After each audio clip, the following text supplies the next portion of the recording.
بسم اللہ الرحمن الرحیم۔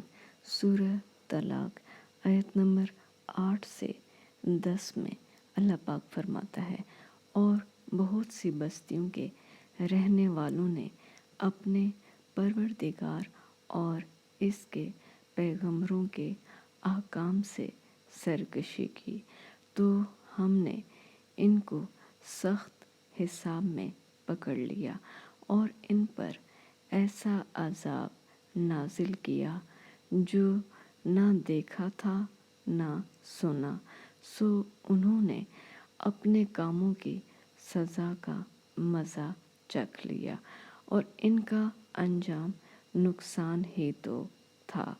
اللہ نے ان کے لیے سخت عذاب تیار کر رکھا ہے، تو اے ارباب دانش یعنی عقل والو جو ایمان لائے ہو، اللہ سے ڈرو۔ اللہ نے تمہارے پاس نصیحت کی کتاب یعنی قرآن بھیجا ہے۔